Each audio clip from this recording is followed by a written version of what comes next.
Oke. Dengar, Bu. Bismillahirrahmanirrahim. Assalamualaikum warahmatullahi wabarakatuh. Waalaikumsalam warahmatullahi wabarakatuh. Kita akhiri dulu ya. Nanti kita lanjutkan minggu depan. Good morning, everyone.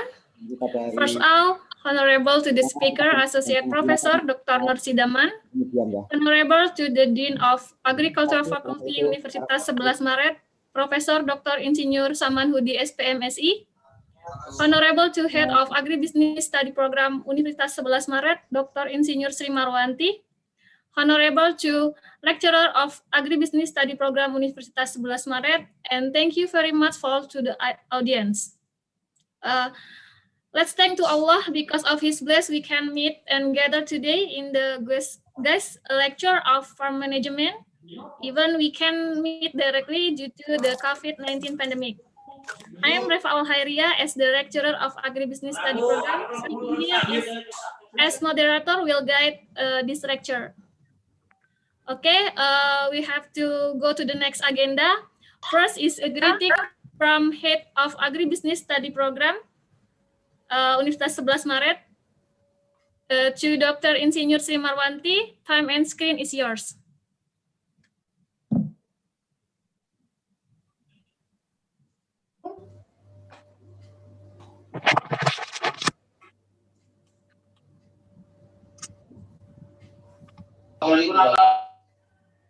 Assalamualaikum, Bu Mar. Oke, waalaikumsalam. Oke. Terima kasih kepada tim usaha tani, para mahasiswa dan juga para peserta. Thank you for Dr. Norsida. Kepada pembicara dari UPM, Dr. Norsida Man.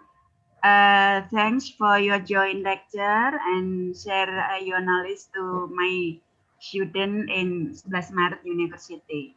I hope this program is successful and there's a sustainable activity for UPM and 11 Maret University and the next time. Thank you for your share in my program. And then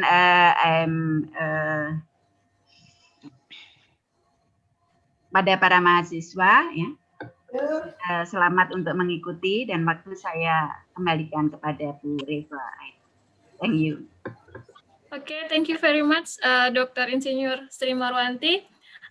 Next is greeting from the Dean of Faculty of Agriculture Universitas 11 Maret to Professor Dr. Samanhudi SPMSI. Time and screen is yours.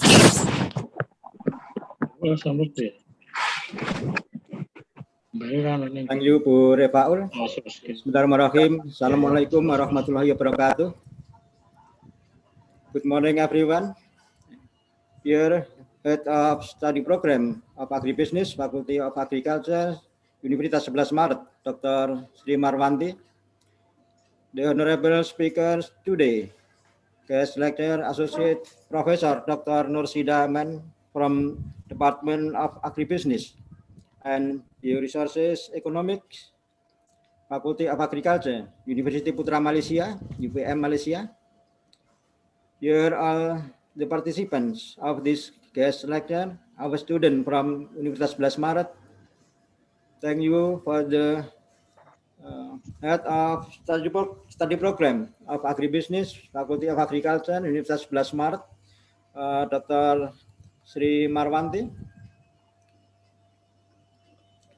who organized this guest lecture, and of course, we are very grateful to Associate Professor Dr. Norsida Man for accepting our request to deliver the guest lecture to our student today.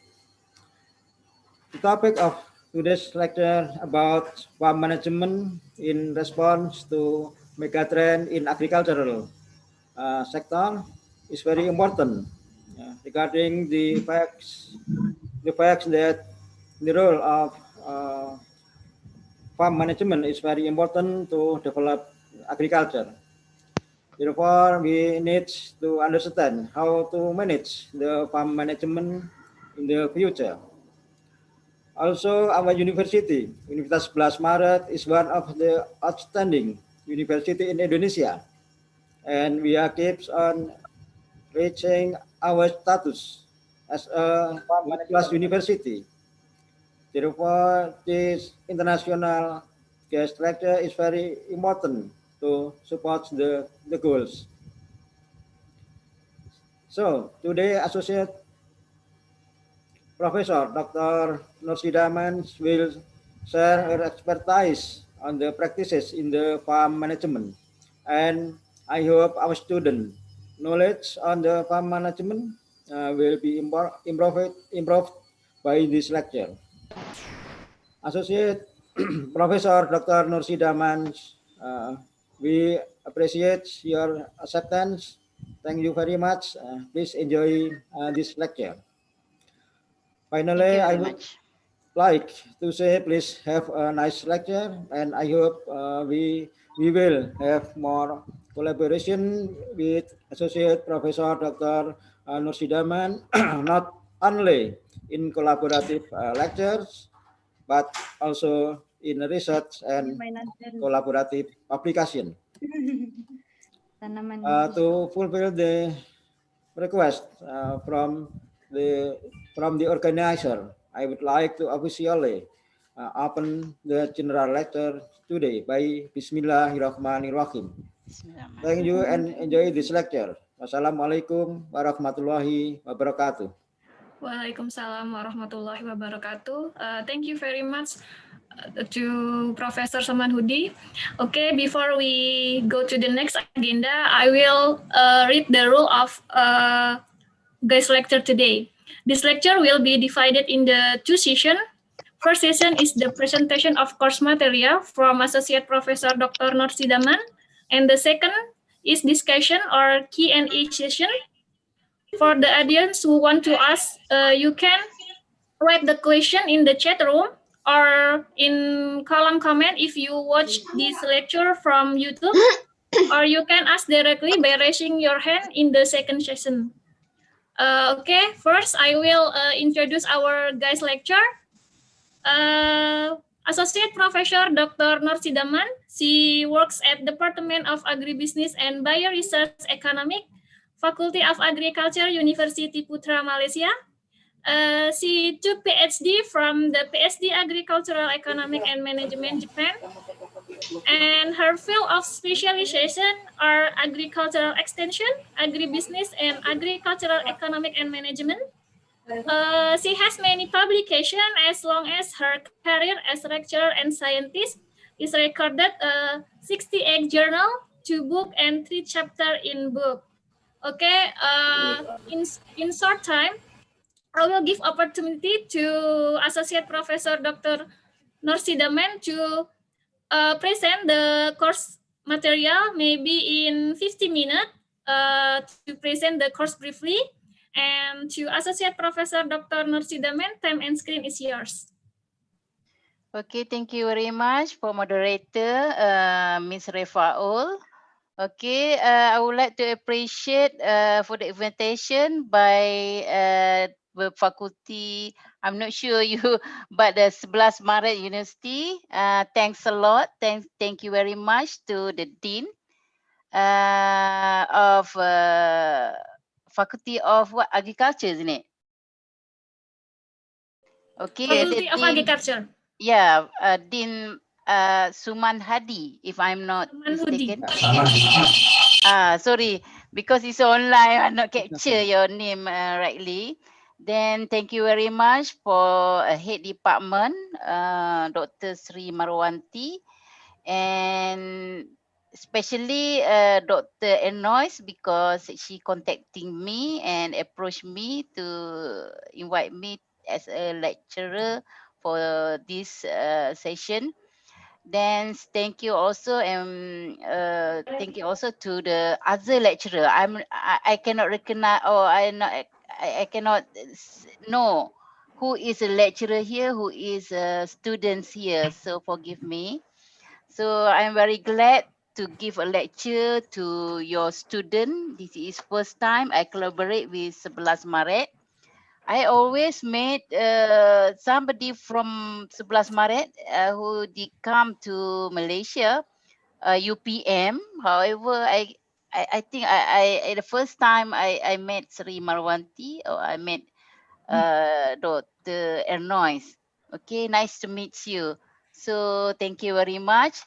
I heard that almost 300 or 297 participants, including the lecturer, who will see or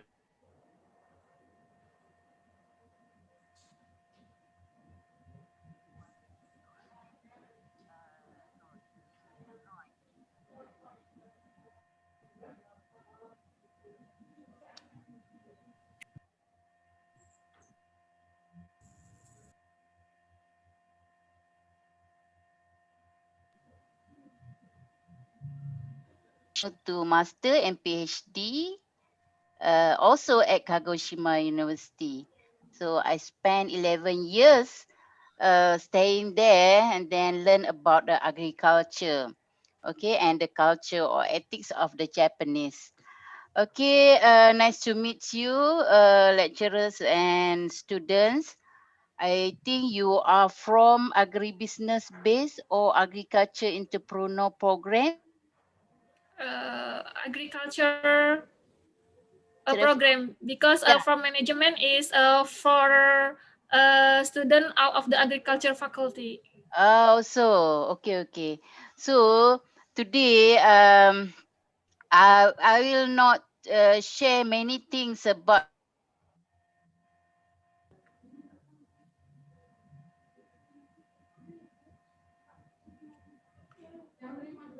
world facing. Okay, that mean macro level knowledge or the approach from the other country, not only Malaysia.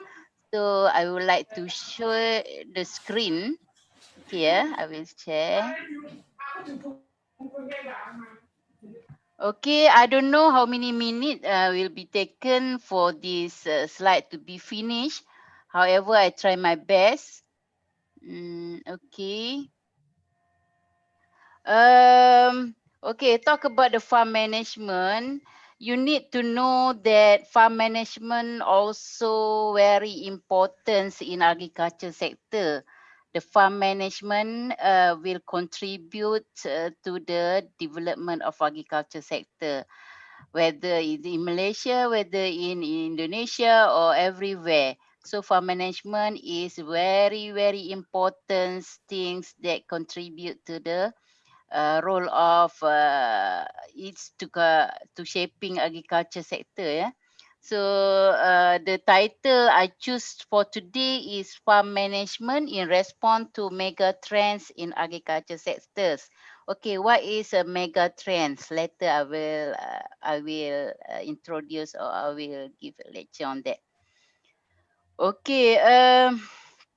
Wait a minute, yeah. Okay, as you know, maybe you learn at your university or at your classes, what is a farm? Okay, a farm was defined as a land used to cultivate crop, but a farm for the other meaning is not only the land, but if you rearing something in water, we call aquaculture. This also we call farm. And then if you do urban agriculture, vertical farming is also is a farm, because it's not on the land, however is between on land and the sky. So one is vertical farming in urban agriculture. So a piece of land on which a farm household undertakes the agriculture activity as part of their livelihood. Okay, to farmers, farm is a place to generate income, okay, generate source of food, for experience and to make decision. Okay, then we must know that farm also is the source of happiness. Okay, this is what farm was defined.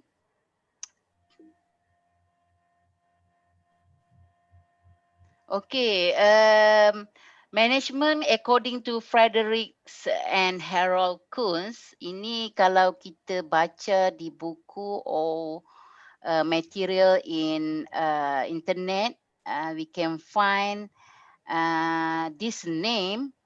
They define management is the art of knowing what you want to do and then seeing that they do in the best and the cheapest way. Okay, management is the art of getting things done through others and with formally organized group. Why we need to manage?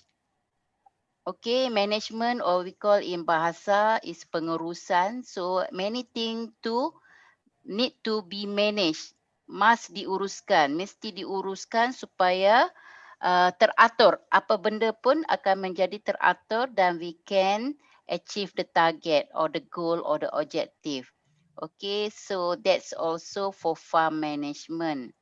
Okay, so the farm management, the farms, the inputs like labor, technology, facility, tool, machinery, organizations, financial, marketing, and others need to be managed because in farm management, they have to target to achieve the goal and objective of the farm.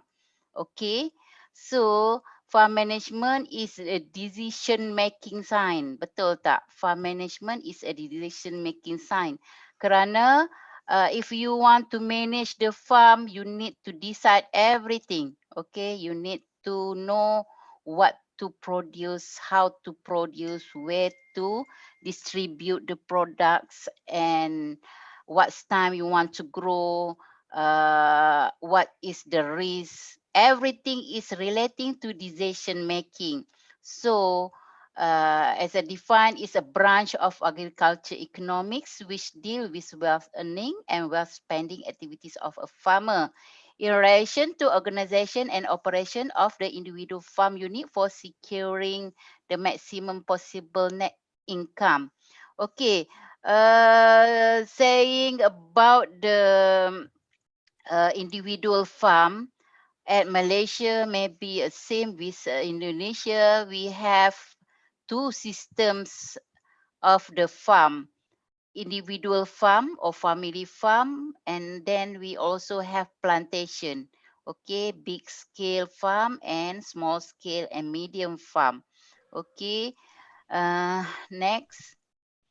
In farm management, they have a management function, maybe agribusiness or agriculture entrepreneur student, they know what is the management function. Okay, management function need to be done to make sure our farm management well done. Okay, the important ones in management function is planning. Okay, planning what to grow, what's how many inputs you want to invest, how many ringgit or rupiah you want to invest in your farm. So you need to have planning. When you have a planning in farm management, you need to organize it. Okay, you need to implement it to coordinate the activity and resource to make sure you can reach your goal, you can finish your goal of farming. Then staffing. Okay, staffing is ensuring a right person to the right job. Maybe you handle your farm individually. However, sometimes you are companies, you are sharing farm, so the manager or the farmers themselves need to staff the labor, need to staff the person that in charge for the job or task in your farm. Okay, then if your farm manager, if your own, the owner or the entrepreneurs need to direct. Okay, you have a planning, but without direction, without staffing, without organizing, you cannot do it. So you need to manage, motivate, and directing people. If you do your own farm by yourself, you still need to manage. You need to motivate and you need to direct yourself to make sure you can do your farm. Okay, then controlling. Controlling is when you had a planning, you implement it, and you need to control it. You need to evaluate it, whether what is your planning, what is your plan was achieved or not. If not achieved, you can start again, because you dealing with the nature. If you do agriculture, you are dealing with agriculture, so you need to control it to make sure there is achievement in your farm. So the management function is dynamic, it's not statistic. Dia akan berubah-ubah. Okay, selepas habis satu planning, dia akan pergi lagi, then sampai controlling, and the controlling make sure the achievement are there to in the farm management. Okay, this is a common knowledge if you learn about the farm management. Okay, in my class 2 in Malaysia, in UPM, I also uh, teach the student about this one. Okay, but in my class, I particularly focus on student critical thinking, student-centered learning. So I not give them a lecture notes, but they make a lecture notes. Okay. The next, okay, this is a main topic that I want to share with you. Actually thinking many things, but to make it more what I can give you information, I can give you a knowledge, maybe I can share your information, I can share from your knowledge. It's about the mega trends shaping the agriculture sector. What is a mega trend? Kenapa dipanggil mega trend? Kenapa dia kata ia membentuk or shaping the agriculture sector? Sorry ya, I mix my bahasa, I mix my language, so you may understand me. Okay. What the first things that agriculture sector facing now? Okay, you must know that world population is increasing every second. Setiap saat ada saja manusia dilahirkan. Okay, you must know bila world population was increased, what is the agriculture was related to.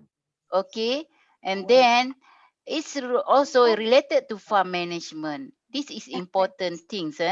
When the world population increase, they need a food, and food was provided by agriculture sector, and the agriculture sector was supported by farm management. So according to the most recent United Nations estimate elaborated by World Meter, there are 7.8 billions, okay, in 2020. Okay, world increase. This is the first thing that shaping the agriculture sector. Ini yang akan influence or mempengaruhi the development of the agriculture sector. Okay, world population and agriculture, as you know, more than 60% of the world population depends on agriculture. Okay, we cannot deny it, we cannot nafi it. So expected the global population will achieve 9.2 billion in 2050. Now is 2020. We have 30 more years to achieve these numbers. Okay. And then therefore global agriculture production has to be increased. Has to be increased by about 60 or 70% from the current level. To meet increased food demand in 2050. Okay, this is the role and responsibility of the agriculture. Okay, everybody from the morning until night, until they go to bed, they need to eat. Okay, whether it's luxury food or this is simple and basic food, they still need to eat. Okay, there is enough land, soil, water, and enough potential for further growth in year to make necessary production feasible. However, this feasible can only become the actual reality if the policy environment is favorable toward agriculture. Is everything okay? The role of agriculture can be fulfilled.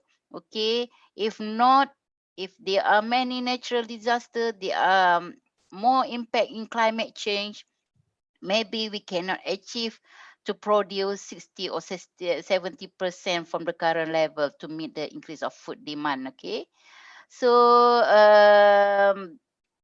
besides, even if there is sufficient potential, we have potency to produce the food, okay, as a whole in the world, there is still a problem as food security at the household and national level. Okay, maybe in Malaysia there are sufficient, there are enough food, they have good supply to fulfill the demand. However, maybe in what's the other country, the poor or less developing country, less developed country, they still have a problem of food security. And for household level also, household level, that mean in your house, okay, in farmer's house, in a common's house, they say they still have a food security.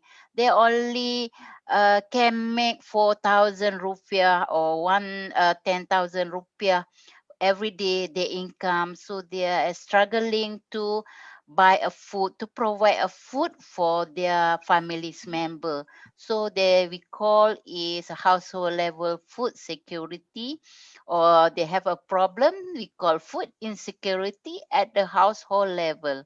Okay, so agriculture must be developed through support for agriculture research extension, okay, and then provide a credit infrastructure, and then open the income earning opportunity to help the farmers, to help the community to support the agriculture.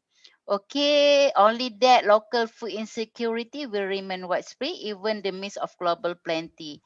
The other sector may be developed. However, we still have a problem in food insecurity. Okay, I move to the next slide. Okay, other than the world increase, what other things that shaping our agriculture sector? Okay, you must know that this decade, last decade, or before that, we facing with a climate change. What is climate change? Perubahan iklim, ya, dalam bahasa Malaysia saya. Climate change is perubahan iklim. That means shifting weather patterns that threaten food production, disrupt food availability, reduce access to food, and affect food quality. Okay, everything was changed because climate change impact. Okay, what is the impact of the climate change? You must know. Okay, because this truly affect our agriculture. Whether the temperature is increased for 1 degree, this will give a big impact to the agriculture sector. Okay, the first thing, it will give impact to the productivity. Okay, changes like increased temperature, water stress, diseases, pests, and weather extreme create challenges for the farmers and ranchers, affect crop in terms of quantity or quality. Okay, increase one temperature, you invite more pests and diseases to the crop, and then the crop will damage, the yield become low, and then will affect the quantity and quality, and it's also affect the farmer's income. Okay, that's all related to the farm management. And then the other effect is environmental, maksudnya persekitaran akan terjejas or will receive the effect, the impact from this climate change. The ecosystem, there are drought, there are flooding, there are typhoon, There are many things that affect ecosystem by modifying the habitats, the timing of event for flowering, egg laying, species altering, and everything. Okay, then this also gives impact to the pest insect. Warmer temperature increase the metabolic rate and number of breeding cycle. Insect population cause drastic change in insect population, harming yield, especially like staple crop. Okay, when the temperature increase, the pest and diseases akan terhasil dengan banyak, then they serang or attack the crop, especially the staple crop like the paddy, maize, and other crops. Okay, that's pest insect. Also plant diseases. Climate change alter the development stage of pathogens. Okay, you need to know what is pathogen is. That can affect crop because the geographical distribution of host and pathogen could shift because this one, the pathogen and their host chain and geographical distribution will affect our crop. Okay, then how about the water resource? Okay, problem related to water resource are increase in temperature, shift the precipitation pattern and snow cover, and likely increase the frequency of flooding and drought. Change in water quality. Okay, to produce a paddy for 1 kg, you need how many water? 1.5 liters. How many liters to to grow a paddy? Okay, to produce a rice for us. So if this climate change affect the water quality quantity, so we will face the problem of our yield. Okay, hopefully you can understand what I read here and then what I try to explain. Okay, the climate change we cannot control. Maybe we can say that it's Tuhan berikan or we must redha. However, we need to mitigate it. Okay, what we can do, we need to do. Okay, what is the climate change mitigation? Okay, when it happen, climate change, we try to reduce by reducing the flow of heat trapping greenhouse gas into the atmosphere. Okay, the goal is a world goal. Try to avoid significant human interference with the climate system, stabilize GHG level, ensure the food production is not threatened, and enable economic development to proceed in a sustainable manner. So this is our effort, okay? This is our mitigation toward the climate change. What is the difference between adaptation? Okay, kalau kita berada di rooms, in the rooms that very sejuk, very cold, the temperature is a 5 degree. Okay, so we need to adapt to make the room temperature is okay and our body need to adapt. So maybe we can wear the baju yang lebih tebal or we increase the temperature of the room. That one is adaptation, suaikan. Okay, so how we want to suaikan or adapt with the climate change? Okay, adapting to life in changing limit. Wait a minute. Wait. I have a guess.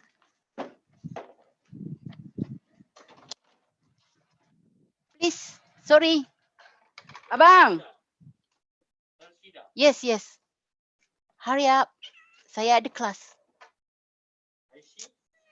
700920025380. 80. Yes.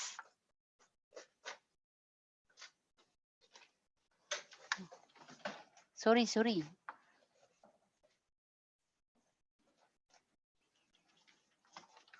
Thank you very much. Right.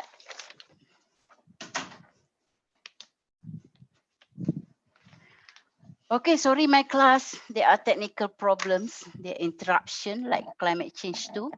Okay, climate change mitigation. Okay, oh wait a minute. I need to undo. Okay, what is climate change adaptation? Adapting to life in changing climate, which involve adjusting to actual or expected future climate. Okay, this is important to face with climate change. Goal of climate change adaptation.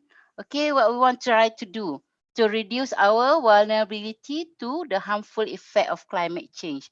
For example, sea level encroachment, then more intense extreme weather event or food insecurity. This is the effort. This is adaptation. It also covers making the most of any potential beneficial opportunities associated with climate change. Okay, if we stay near to riverbank and the riverbank is always overflow, so we need to adjust, we need to adapt it. So we call social adaptation. So maybe we move to the safer place, or we need to make sure our house dibuat tinggi, so we can avoid the flood, okay, or overflow of the river. That is we call social adaptation. Okay. So the next is, what is the strategy toward climate change mitigation and adaptation?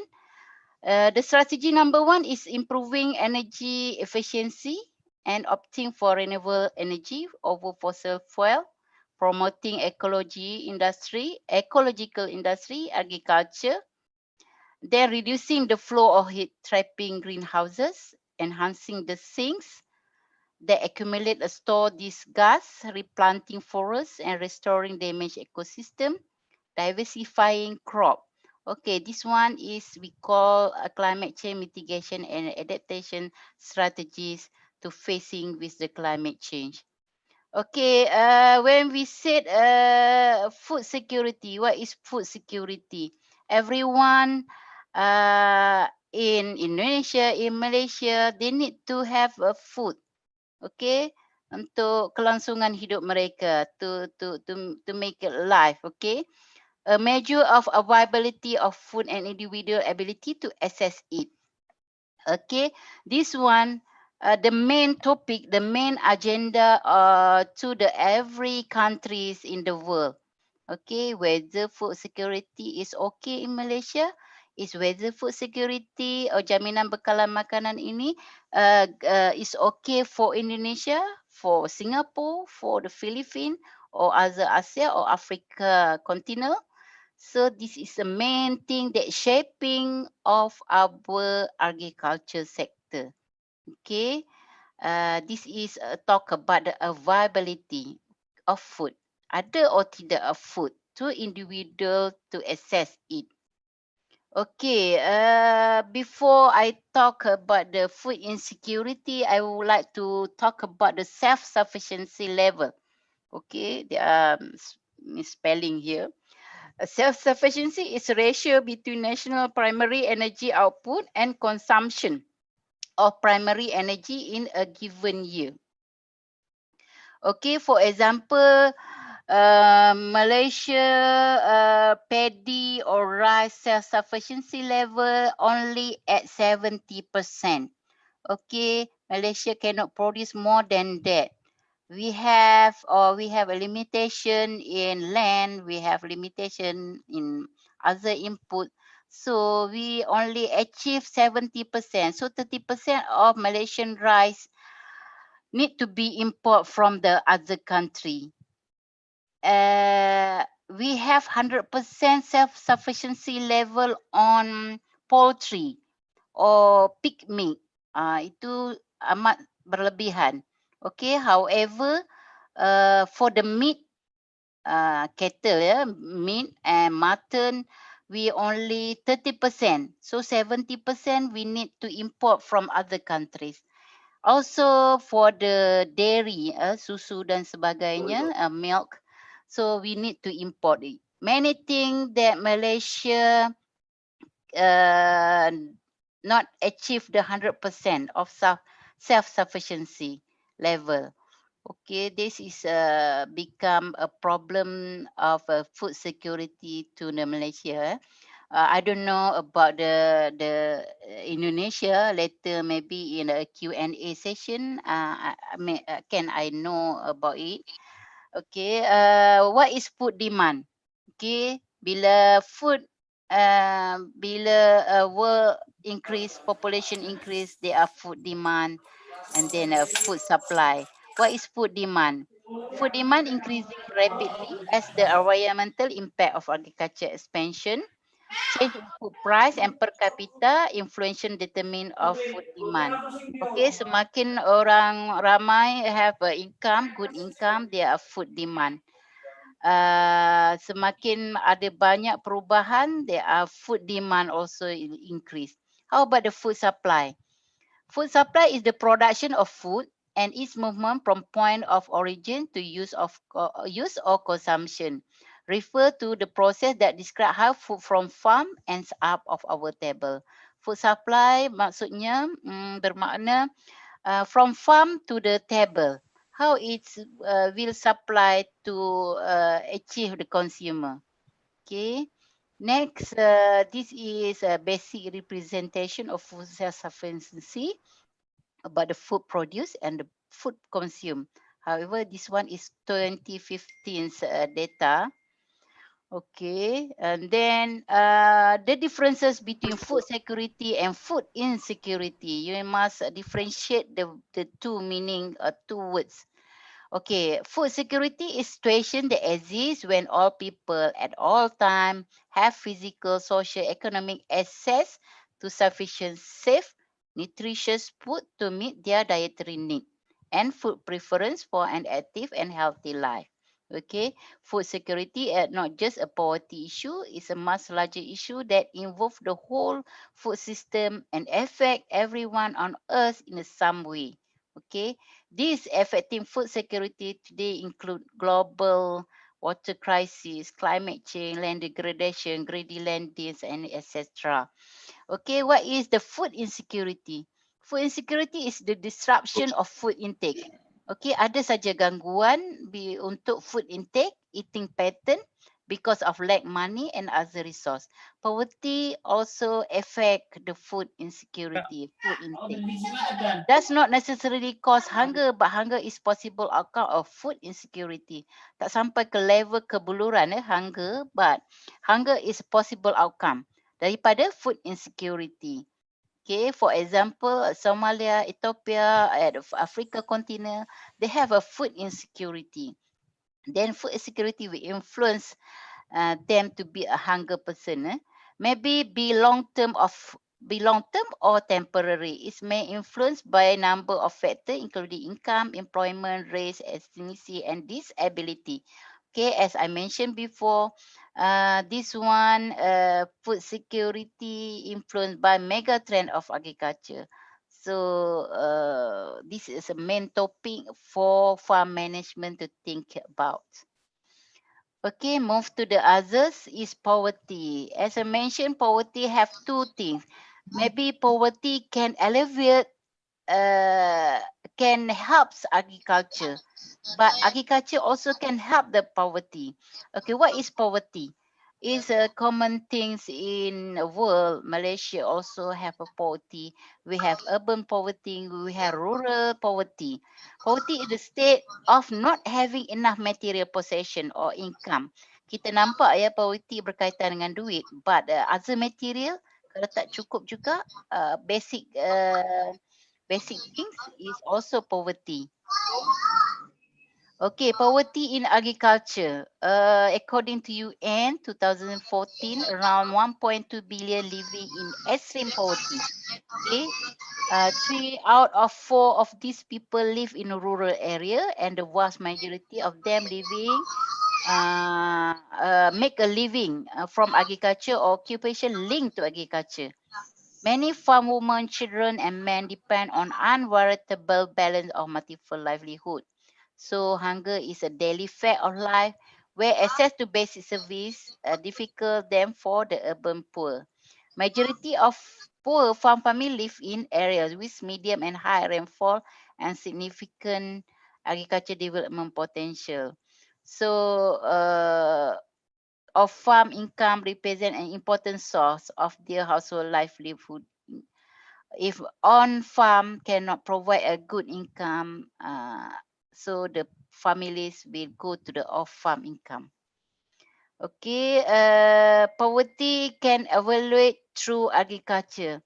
As I said, there are positive and negative impact. So poverty in positive way is can lead to higher job and growth creation through agriculture.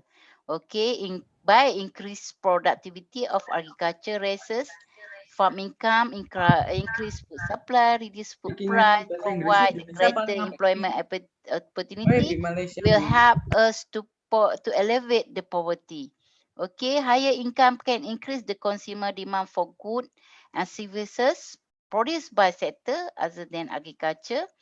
And then agriculture growth is essential complement to the growth in other sector. So by that, we cannot deny that agriculture can elevate the poverty. However, many of us poverty person, poverty people are living in rural area, and rural area is related to the agriculture. Okay, what is the other thing that shaping our agriculture, the other mega trend? This is technology breakthrough. Maybe all of the students here are born 90 or 98, 90, 20, no, 2000, year 2000. Uh, Fortunately, they are blessed with the ICT, they are blessed with the technology. So in agriculture also, there are technology breakthrough. If there are drones technology in army, in other sector, industrial, and then it's also contribute to the agriculture also. And then if that's happen, if there are technology breakthrough, the farm management also have responsibility to make sure that technology breakthrough can be taken as a positive way to their farm management. Okay, the latest technology breakthrough that shaping our agriculture is precision farming, and also technological advancement where the supply chain help to address challenges and meet rising global food demand, driving the next wave of agriculture revolution. So along the supply chain, we can use the technology now. We have a blockchain, we have traceability system, we have a good digital, we can use ICTs to make, to assist, to implement our farm management and agriculture. Okay. When we talk about the technology breakthrough, they must have a technology diffusion, must have technology acceptance, must have a technology adoption. Because 20% of the agriculture technology will have it. Okay, so who handle it? The human, the farmers, the entrepreneurs. So we need to understand whether the farmers willing to accept the technology or try to adopt it or not. Okay, the main thing, how the technology diffuse. If we have in the world now the most advanced technology like a drone technology for farming, however, there are unwillingness of the farmers to accept it, or they are reluctant to adopt it. So it doesn't meaning to us if technology breakthrough there. So the technology diffusion means here the process by which innovation are adopted. Okay, it is the application of innovation, okay, rather than generation of innovation. Generation of innovation may be at the lab, at the research center. However, you need to diffuse it. Who will need to diffuse it? Okay, agriculture extension agencies, governments, NGO, or company need to cooperate to diffuse the innovation, or the need to diffuse the technology to the farmers, to the community or the stakeholders. Okay, so that will give benefit to all of us. Okay, so who will accept it? Okay, we can see that accept the technology or innovation in agriculture mostly of the farmers. A user's willingness to employ technology for the task is designed to support. Okay, the fourth that shape users' acceptance so as to influence the design and implementation. Process in way to avoid minimal resistance or rejection when users interact with technology.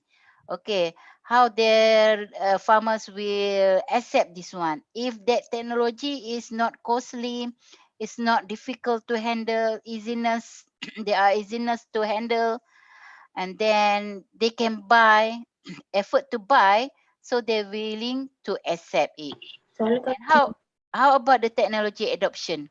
Adoption, when we talk about this, there are theory of division of the innovation, DOI.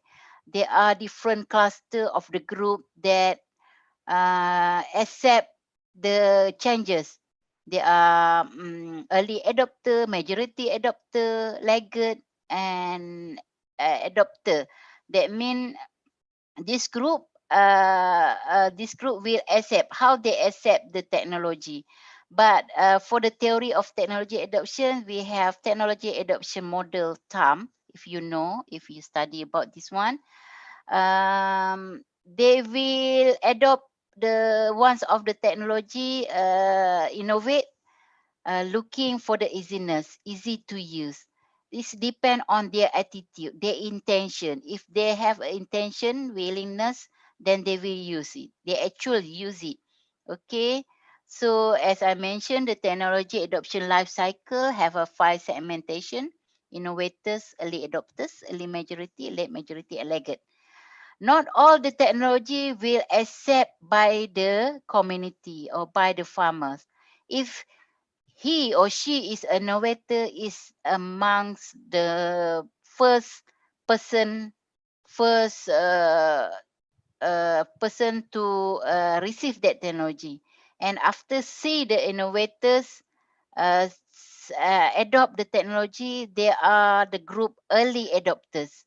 And then after the early adopters receive or accept or adopt the technology, the early majority will accept it. Late majority and the laggard is try not to adopt it. Is we call laggards. Okay, you can study its detail on the technology adoption model. Okay, what's inside the what's the through the technology breakthrough? There are a smart farming. Maybe for the small scale farmers they cannot do it, but the commercial farmers, big scale farmers, or it's not in our country, maybe the USA, maybe Japan, Korea, every country that more advanced, they try to do a smart farming. Okay, what is smart agriculture? It's composed of many different technology implementation to replace traditional farming technique with efficient, reliable, and sustainable smart agriculture. This smart farming concept will helps us to change or to shift from traditional farming techniques to the most modern and contemporary, or what's the latest advanced farming approach, where they use sensing technology, they use software, they communicate systems, they have a telematic positioning technology, hardware and software system, and data analytic solution. All this one is including in their agriculture or their farming. It's also helped by the technology handling by the human resource. Okay, benefit of smart farming banyak ya. Okay, one, they can predict the weather, soil moisture sensor, can visualize production level, soil moisture, sunlight. They also have automations in planting, treatment, harvesting, will help a lower operation costs, and then increase quality of production and many more. Okay, So benefit of smart farming, but we need to know that we need to equip our farmers. They need to have capital, they have need to more money, they have need to increase their skill, their knowledge in technology, so they can benefit from the smart farming. Okay, hopefully. Okay, the other thing that shaping our agriculture sector is urbanization. Okay, not only in Malaysia, Indonesia too. This urbanization affect agriculture sector. Okay, with heavy migration from rural to urban areas, resulting a significant change in land utilization. Why urban give effect to agriculture? Because they are competing to use the land, agriculture land. Our agriculture land using for growing crop and livestock, harvesting of crop and livestock. We need to grow a crop. We need to have orchard, vineyard, nursery. Everything need a land. However, we need to compete with the other developments agenda that's called urbanization. Okay.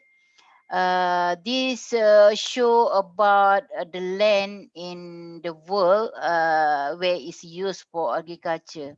We need 50% of agriculture to make use to grow a crop, rear livestock and other thing.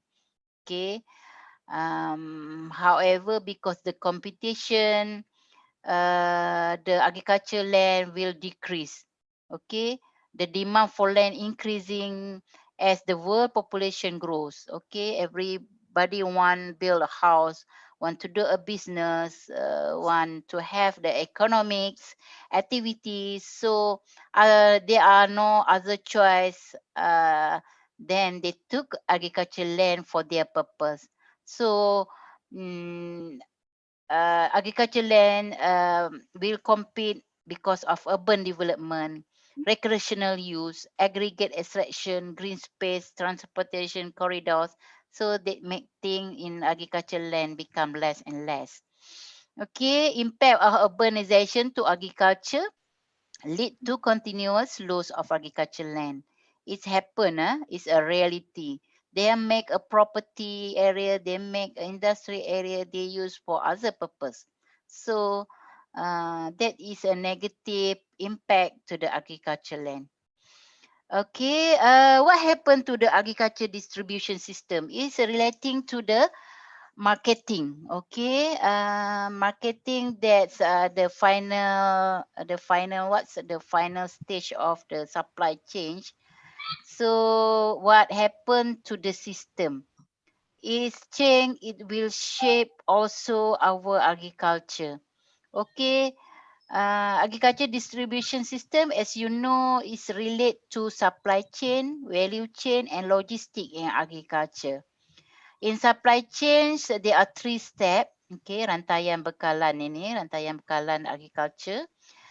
There are 3 steps, from farmers to intermediate, from silos to transformation plan, from transformation plan to client. Okay, let's talk about the how the produce will become to the client, to coming to the client. And what is a value chain? Value chain, the actors that relate to the activities to bring a basic agriculture product from production in the field to final. Who who are relate, who are terlibat in this activity inside the system, inside the chain, we call value chain. Okay. Then what is the logistic? Logistic in agriculture means important guarantee of modern agriculture. Okay. So this logistic help agriculture development and helps much to the farm management. Okay, factor that affect agriculture distribution system. Okay, to reach the farm, to reach the table of the consumer, there are many factors that affect the distribution, including harvesting, pre-cooling, transportation, storage, and grading. That's all relate. If they are lack, they are poor, there are high costs that will influence the distribution system. Okay, also this is environmental factor, also time, humidity, altitude also will affect our marketing or our distribution system. That system will shape our agriculture sector. Okay, and then the most thing in distribution system that shape our agriculture sector is post-harvest losses. There are many things that can reduce, can increase post-harvest losses, but there are many ways to reduce it. Assess maturity, check water quality, avoid injury, proper storage, keep the produce cool. So as you see, at the developing country, they have more money, they have capital to buy the facility of post-harvest.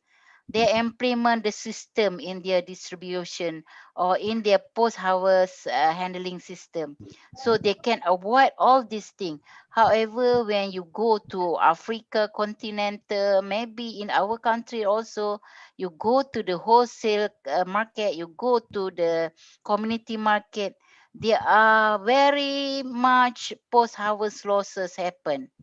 Okay, they can throw the they can throw the crop products because they cannot use it. Okay, they cannot sell it. Okay, so to make sure the whole thing that I'm above mentioned or I said before, we need to have many approach to do a farming practices. Okay, maybe the farm management must think about this one. Maybe they can implement sustainable farming practices. Okay, what is sustainable farming practices? You must know about this one. Okay, to make a solution to urbanization, they can practice vertical farming. Okay, then they can also can avoid the chemical, pesticide, herbicide, weedicide by implement the organic farming practices where helps develop farming system which promote ecological balance and conserve biodiversity. And then we also need to have or to practice good post-harvest handling that we can avoid the post-harvest losses. Okay, we need to clean the product, sorting, packing, cooling, storage, good transportation and distribution, everything. Or we need to have practices in good manufacturing. This one need to be aware, we need to adopt and need to be practices by our farm management. Okay, so we also need to involve a community to support agriculture. We can have the concept of community support agriculture, CSA. They have many benefits. Okay, give consumer a chance to eat high quality, fresh, a direct connection to producer, introduction to new varieties. You can read a lot about this one in your internet. Okay, before I conclude this one, if you know the farm management have a manager, the farmer is a manager.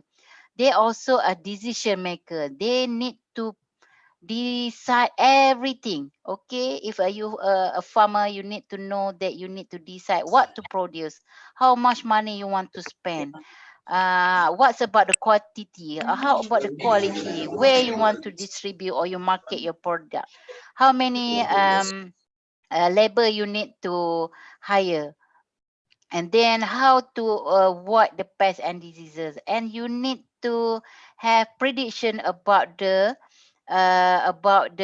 risk. Okay, we have many risks: natural disaster risk, we have labor risk, we have financial risk, we have human risks, and then we have marketing risk. There are many risks. For example, now we're facing with the COVID-19, that's called pandemic. This one is not natural disaster, but we call health disaster. We cannot predict that one. 1 year ago, we don't know what the COVID is. However, the COVID spoiled everything. They disrupt the agriculture marketing, they interrupt the agriculture production and interrupt us to supply the food and then they make agribusiness down, they make agribusiness or business company collapse. They make the poor community, the poor person become more poverty than now. But that one is what's cubaan or dugaan, a test from the God, from the Allah. So we need to receive it. However, we need to mitigate, we need to adapt this risk. We can predict it, not only for this 2020, but maybe in next 5 year, next 10 year, there are more big or most influence pandemic will come. We cannot avoid it, but we need to try.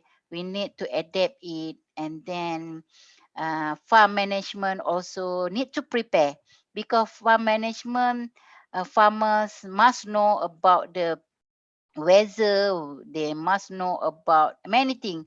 So agriculture extension, penyuluhan, government, research institute need to help them, need to help farmers to make a decision. They need to produce the food for us. They need to achieve their goal. Everybody who involved in company, involved in life, involved in farm, they have their own objectives to achieve. So we need to help them. Okay, so agriculture development is one of the most powerful tools to end extreme poverty, boost shared poverty, and feed a projected 9.7 billion people by 2050. But many trends shaping the agriculture sector nowadays. Okay, they have give us many problems. They have give us issues, challenges to be taken, to be solved. Okay, so farming today not more than just produce crop. It requires farmers, landowners, entrepreneurs, managers to address poverty, fertility, conservation, and tech issue, to name just a few. Many things need to facing by the farms, farm management.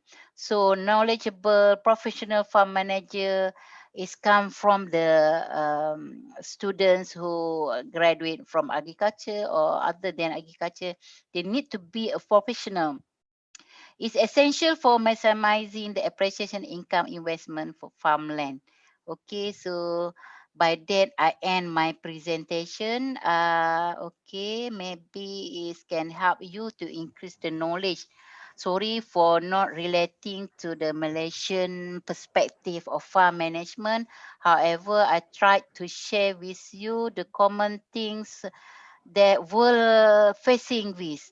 Okay, that's one is food security, climate change, technology breakthrough, then many more. I just take only only the main thing that I tried to deliver to give a lecture today. By that, thank you very much for spending. Maybe it's over than 15 minutes. Sorry for the moderator. I cannot manage the time well, and there are interruption between the class. Okay, so thank you. Okay, thank you, Associate Professor Dr. Norsidaman. Time is okay. You have 3 minutes again, actually. Oh, okay, okay. Thank you very much. Okay, for the audience, now we can move to the second session, Q&A session. So you can raise your hand if you wanna, if you have a question to the Miss Rosidanem. Okay, if you want to ask in Bahasa, in Indonesian language, in Malaysian language, or Japanese language, I appreciate it. I can answer, inshallah. So don't hesitate to raise your hand and ask me. Okay. Okay, Aurelia, Nisrina, she want to ask. Where is Okay. Aurelia, Nisrina? Okay, thank you so much, Professor Norsida. I would like to introduce myself. My name is Aurelia Srina, and I'm a student from agriculture major. And I would like to ask question partially concerning about the CSA or community support agriculture. Agriculture, yeah. Yes. Sadly, in Indonesia, the agriculture itself has been stereotyped with poverty-related jobs in the near future. Sadly, most Indonesia citizens still thinks that way. So, what do you think? What is the best way to socialize about this community so the citizen or the people shall understand the importance of the agriculture itself? Thank you so much, Prof. Yeah, the bad perspective or negative perspective of our community to agriculture. What they see agriculture, they see there is difficulty. There are difficulty in that sector. There's low income sector. They have many things about the bad perspective about the agriculture. If you continue your agriculture career, you may not have high income. Maybe our parent, our relatives see that agriculture job, farmers is not excellent job as a lawyer, as a doctor. We need to shift the paradigm of the communities of the our citizens toward agriculture. That's our job. Not only the agriculture extension penyuluhan need to do promotion, need to promote, need to support farmers, need to engage the youth to agriculture. But the most thing is the understanding of the community. If they support agriculture, we can develop. Okay, because you know the role of agriculture is many things. The role they provide a job, they provide food to us. How we can deny the roles? Okay, you cannot eat the building, you cannot eat the batu, or you're not gonna eat everything. You need food, so everybody must have a confidence. If somebody want to involve in agriculture, support them. Okay, if they want to study agriculture, support them. So the paradigm shift, perubahan or anjakan stigma pemikiran, anjakan shift, we need it. Anjakan paradigma of the farmer itself and the community itself. Kalau tak, tidak ada perubahan. Masih dilihat agriculture is most sektor yang tidak menjanjikan, cannot promise anything, but they still need a food. Who provide a food for them? That's a matter. Okay, hopefully I can answer Miss Aurelia. Mutiara Shima, raise a hand. Thank Who you is so much. Mutiara? Your name is from if in Japanese, Mutiara is pearl, Okay, pearl. Yeah, pearl. Shima is island. Elok lah tu, Pearl Island. Okay, Miss Pearl Island. Okay, thank you, Professor, for the time. Thanks in advance for your presentation. So, I'm curious. I'd like to know, does the agricultural condition in Malaysia in a good condition? I mean, like the farmers, are they prosperous or are they already using the agricultural technology? Because in Indonesia, I think only a few farmers that has used the technology that existing. Thank you. Understand. Okay, sorry for not explaining it in my lecture. It's about the farmers of Malaysia. Okay, farmers of Malaysia ni dia ada small scale farmers, they are medium scale, they are commercial scale, they have plantation. Okay, they still it's not a bad sector agriculture. I mean they still give moderate income. Okay, if they do very good, they will have a high income in agriculture in Malaysia. However, we have limitation. We have limitation in land. We have limitation on capital. We have limitation in technology. So that still poverty related to agriculture, they are still low income in agriculture of Malaysia. However, I think compared to 20 years ago, 10 years ago, we almost use technology for paddy producing sector. We use technology in supply chain.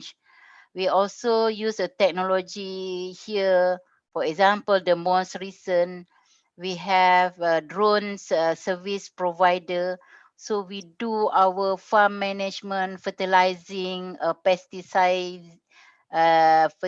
process we use, or we hire the drone in certain place. So we are not lack with technology, but the technology needs to diffuse penyuluhan, need to convince the farmers to use the technology, because the technology are there. Okay, so it's not to say that agriculture is very bad to provide the income, but at Malaysia is okay. But we have a problem with the labor. Okay, labor and youth participation. As you know, we receive the helps from the foreigner. We receive the help from the Indonesian workers to do the plantation job. So a local person reluctant to do a job at plantation. They refuse to do it because they think it's a hard work to do. And then use also, because use their paradigm, they are no anjakkan paradigma tidak berlaku. They're not support, they are not convinced by what government, by their family, their surroundings. So they are not convinced to participate in agriculture. So we still have the problem in that. And then also we have the a problem with the knowledge, skill, and practices of the farmers. They are not ready to receive the new technology sometime. They are not, they are reluctant to avoid to use the technology, because if you use the technology, it will be costly. Okay, memakan cost atau menelan belanja yang banyak. So they are reluctant to do. But everything now in a good system, distribution system, value chain system, mechanization increase. So no problem in Malaysia. However, we still have food insecurity problem in certain product. We have to face with high cost of the importation for food. Okay, so the anjarakan paradigma to increase the knowledge of the farmers, to change their attitude toward farming is our job now. Maybe same with the Indonesia. So I ask your question, Tiara. Sorry. Thank you very much, Professor. Right. Yes. Nathan Rio, may I ask? Okay, you can ask Nathan. Where are you? Hello, Miss. Yes. Yeah, I'm so Nathan. happy. I'm so Yeah. happy because my class is had some lecture with other people, and the people is from outside in Indonesia. And I think Miss Narsidaman is a good person. And I have a question in the conclusion. Miss Narsidaman provide Yes. information that knowledge and professionalism will affect agriculture project. And Yeah. I want to ask how to increase knowledge and professionals in agriculture in the country of Malaysia. Maybe later I can compare with little in my country in Indonesia. Maybe this is my Okay, what the question. most impacts or effect of the contribution involvement of the professional or human resource, human capital in agriculture in Malaysia? There are two ways. Maybe because of themselves, or maybe a lack effort of our government or our community. So satunya mungkin the lack of support ataupun tidak enough sokongan support from the government. Okay, government providing the education in agriculture, provide the job, provide the grant, provide the capital. However, the problem is they're still not convincing the people to involve in agriculture, so that the human professionals, human capital tidak ada banyak di dalam agriculture. Okay, the family also tak mainkan peranan dengan betul surrounding, so it will avoid the people to involve in agriculture. It's the income still need to be high than now. If not, we cannot convincing the people to involve. Okay, so professional di sini maybe a researcher, maybe agriculture officer, maybe experts in agriculture need to involve. If they're not involved as a farmers, they can involve as decision makers. They can involve if idea or thinker in agriculture. Is it I answer your question? Maybe salah faham, Nathan. You want to know Thank you, about Miss. the involvement, isn't it? Understand. Yeah. Thank you very much. Yeah. Welcome, Nathan. Okay, we have still time. There is Angelo who want to ask. Oh, there are NGO too in this discussion, in this meeting. Angelo. Angelo. Yeah. Sorry, Angelo. NGO. Oh, sorry, Angelo. I miss hear about you. Yeah, okay. Yeah. Thank you for the time. I would like to ask something. Mm-hmm. To my mind, in farming or farming management, technical innovation, pest and disease, policies, and market change are often difficult to be predicted, Yes. especially market change. How do you think farmers can resolve or cope with this problem? Because usually farmers, in Indonesia especially, are not the ones who decide prices. This can lead to farmers always be aggrieved or having a loss a lot of times. Would you share Yes. your opinion with us? Okay, it's regarding the price. Who determine the price? Who decide the price? Okay, there are many players in supply chain, our supply chain. There are farmers, there are wholesalers, there are retailers, there are many that involved in value chain or involved in supply chain of the product. So mostly the price of the product was decided or determined by the wholesaler, isn't it? It's happened in Malaysia. Okay, so this to avoid the wholesaler, the middleman, what's misuse of their role in determine or deciding the price of the product. The government should play their role. Okay, they must control of the price of products. Okay, we cannot let the wholesaler decide everything. They are need negotiable. They need what's campur tangan governments to decide the price, control the price and pegang the price. Okay, if not, the farmer will face the difficulty to have a higher income. Okay. For example, in the festival season, they have disasters, not season, disaster period. For example, in pandemic, epidemic problem, usually the price of the products become high. Okay, they not control it, not because we not supply it, the farmers not supply it, but the middleman, the wholesaler play the price. They import a lot of the low price products and then make a competition with the local farmers. So if no interruption by the government, we cannot do anything. The farmer's voice is always behind, cannot do anything.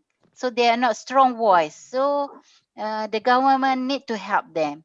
Make sure there are regulation, there are rule, there are terms that need to be followed by the whole player in supply chain of the agriculture products.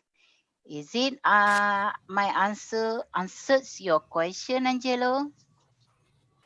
Yes, thank you very much. Yeah. Okay, maybe this is the last question from Hanif. Yeah, Hanif, where are you? Hanif, hello. Hello. Okay. Yeah, okay, Hanif Fakri Suryono. Okay, nice to meet you. What's your question, please? Before that, thank you, Prof. Norsida, for the chance. I'm Hani from Extension Agriculture Program. Yes. We know that COVID-19 impact the agriculture sector. We know that we cannot avoid and adapt and facing the change of the world. And agriculture couldn't stop planting and harvesting. As agriculture extension student, how about method that Malaysian used to the extension in the COVID, especially in the during COVID pandemic? Thank you. Okay, that's good. This is penyuluhan student, isn't it? Agriculture extension student. So the job of extension is there. Almost in agriculture, we need to have the role of the agriculture extension, penyuluhan, ya. In the pandemic COVID period, you know, the motivation or the morals, the spirits of the farmers become low. So we need to motivate them again. They're facing many problems before, but after the COVID or during the COVIDs now, they also have problems again. So in Malaysia, we try to support them not only by the providing the aids to them, try motivate them, and then try to make the things ease. Okay, for example, the farmers of Cameron Highland, where is the highland production area, highland vegetable production area, the products cannot achieve the consumer because the logistic problem, because the quarantine problem, the wholesaler problems. So there are many agriculture waste. The waste was thrown because they cannot distribute it, they cannot sell it. So they have a less motivation. So the government will support it. Other than support, the government of Malaysia through their agriculture agency, their marketing agency, they have to provide the instance or tindakan segera by providing the logistic and what they call collecting center that manage to collect all of the production of agriculture, then they have to transport it to the whole of the country. But it's not for 4 months, 3 months a problem, this one. Maybe COVID will be faced until next year. So the long term, that one is a short term action. Long term action must be think by the government, by agriculture agency, by the companies that relate to agriculture. How if it happen again or continuous happen, what we want to do that we call long term or medium term action. So maybe in Indonesia also have the same problem. All the business was closed because of the pandemic. Like now, I'm staying at Selangor and Sabah or was under or now under quarantine. I almost not go to the office, my university, almost 1 month. We already facing it 4 months work from home. Now we continue again because the raising number of the COVID cases. So to me, I'm a government servant. I don't have many problems about the income because my income will masuk every month. However, farmers entrepreneur or business people, they need to find it every day. They need to have their income every day.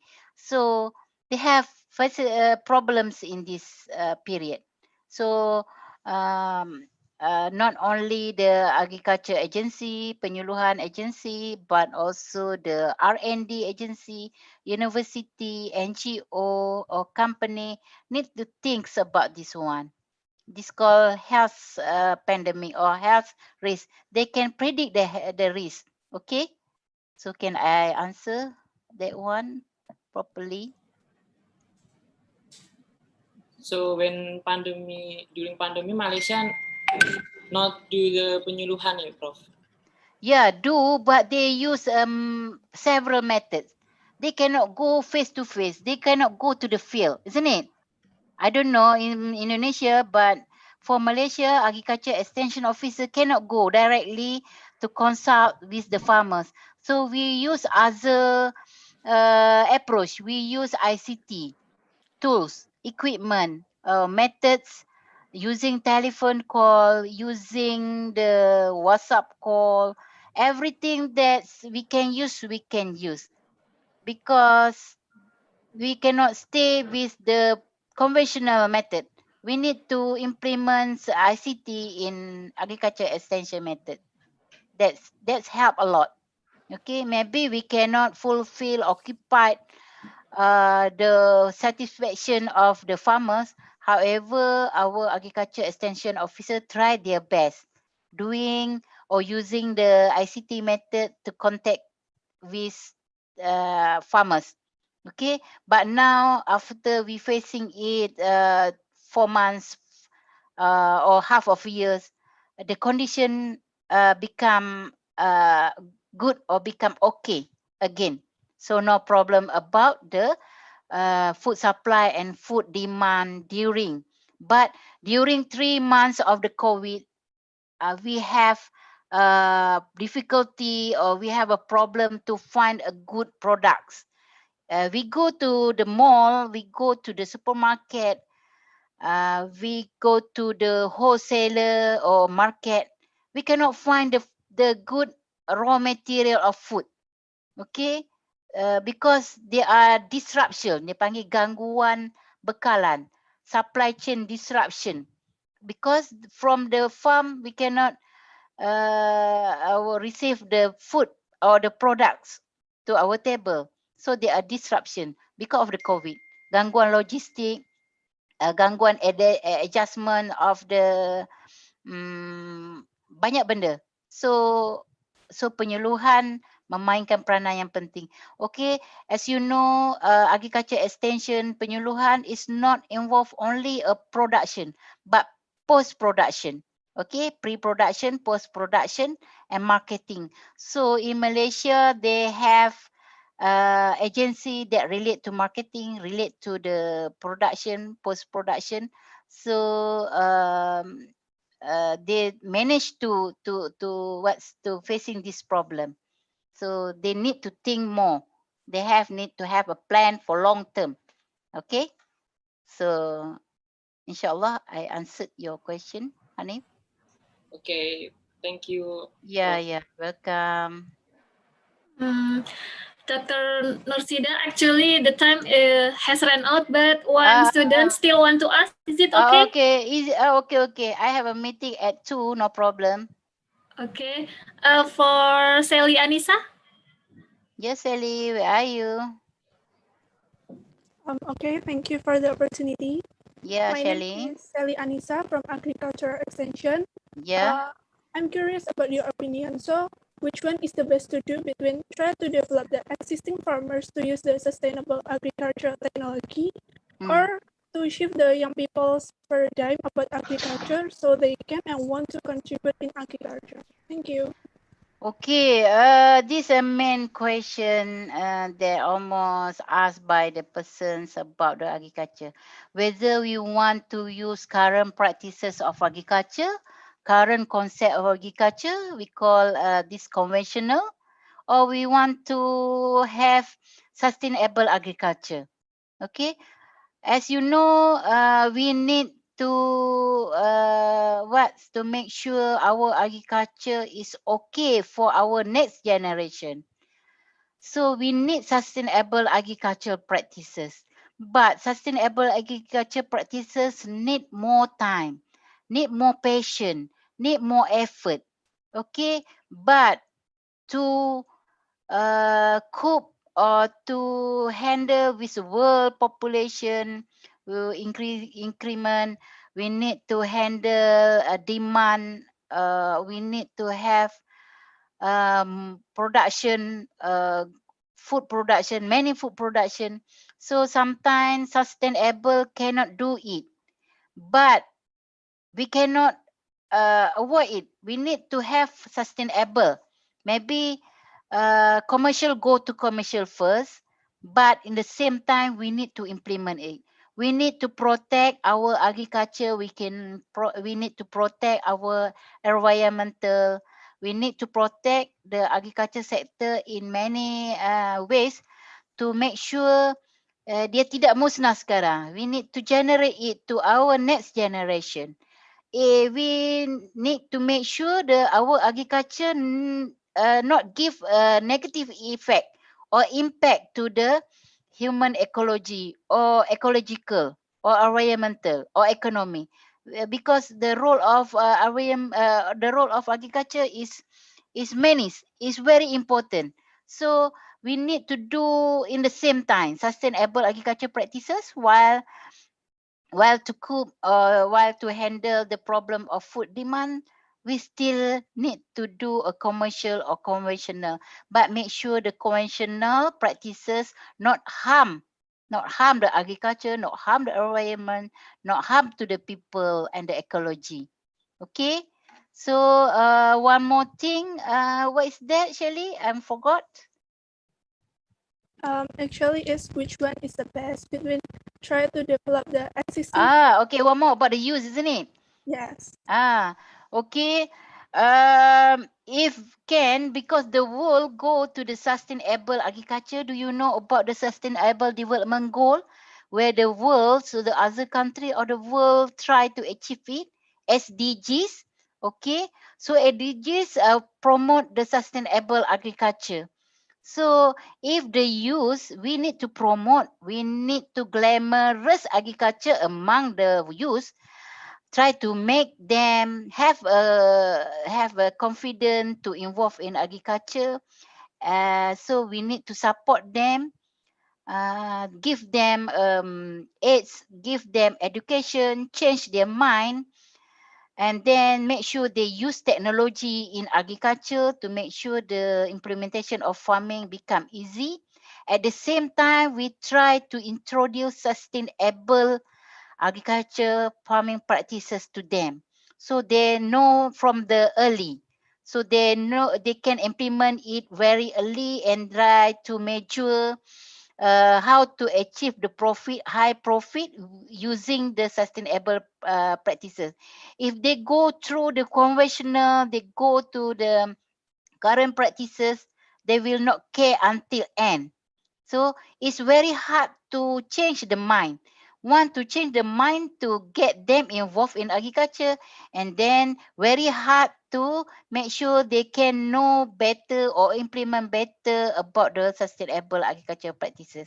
So two things, try to involve youth in agriculture, try to support them, and then at the same time try to educate and try to make sure they can implement sustainable agriculture practice from the begin, from the early. Okay, because the current farmers, because they are very comfort with the conventional, they're very hard to receive this new approach. But thinks about the next generation, the future of agriculture, we must make sure that the sustainable agriculture practices need to be implemented by everybody who involved in agriculture, so that we are farmers, we are human capital in agriculture, we are country, we support the sustainable development goal achievement. Okay, so that we are belong, or we go same time with the other work. of the country. Okay, so I answered your question. Okay, thank you very much for Yeah, the thank you, answer. Shelly. Yeah. Okay, I think we arrived at our last minute of our agenda. Maybe Dr. Sri Marwanti, you have a close greeting.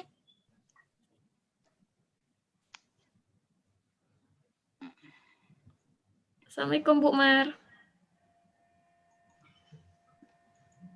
Okay. Okay. I'm sorry. Thank you very much for Dr. Norida Norsida. Yeah, Norsida Mans. Hi. I'm sorry. No I think enough in the last minute. Thanks for your share knowledge and new paradigm about agriculture and megatrend.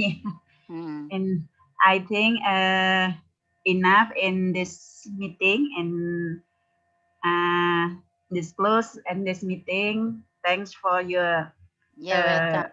Ya, sama-sama. Thank you. Ya, sampai bertemu kembali mungkin di kesempatan lain.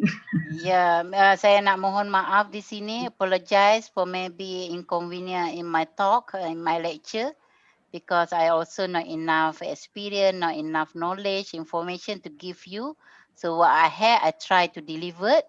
But sometimes ada sedikit-sedikit yang mungkin tidak difahami because of the language barrier, maybe.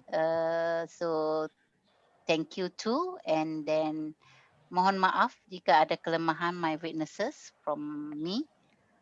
I'm very happy to meet you all. This is a virtual one. This is only online, but I'm happy I can see you. This is online from my house, okay, from my home. I cannot go to the office, but the job still can do. We need to do because we are docent, we are researcher, we are extensionists, so I able to do many job from the house. So you too, I think. So the student maybe have difficulty about the internet connection, about the lecturer kuliahnya agak sukar, agak susah, but try your best. We need a social adaptation. Okay, kalau ini berlaku, how you want to adapt? Okay, takkan mau pindah ke bulan? Or you want to go to America? Or you want to go to Japan? No need. You just need to adapt the situation. Okay, this is a new norm. Norma baru kalau di Okay. yeah. So thank you very much for inviting me. So hopefully Allah bless and please me. Thank you very much. Yeah. Thank you. Yeah. For the last, I would like say thank you for Associate Professor Dr. Norsida for sharing the knowledge for us, and finally to all audience that follow the agenda from beginning till the end. As moderator, I do apologize if I have any mistake during the agenda. Thank you very much. Wassalamualaikum warahmatullahi wabarakatuh. Okay, arigatou gozaimashita, kamsahamnida, komawayo. So if you want to follow the student, you want to follow my Instagram or Facebook, try to find Dr. Norsida or Norupi45. You can find me and you can be my friend. Okay, I'm a friend to my students, so no problem to become your friends because I also have an Indonesian students friend also. So thank you very much, Dr. Marwanti, the Dean, and I know the Indah Nur Hidayati also is a lecturer. Okay, so thank you also to Dr. Ernois. Thank you very much. Yeah, Ernois also Sensei, Hontoni, domo study arigatou Japan gozaimasu. last before, so I can communicate Japanese language with her. Arigatou gozaimashita. Arigatou gozaimashita. Hai, yoroshiku mata. Hai. Hai. So thank you. I can leave now. Okay, thank Yeah, you. bye-bye. See you. Mata aimasho. Hai, mata ne.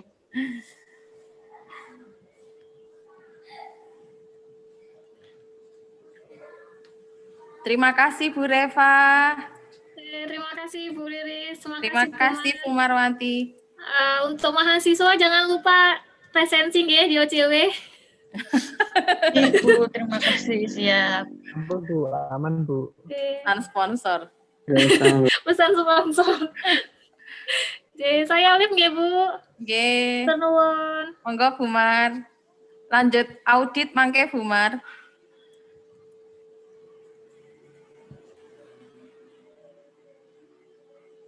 Terima kasih Bu Ama. Sawi-sawi Bu. Matur nuwun Pak Kunto.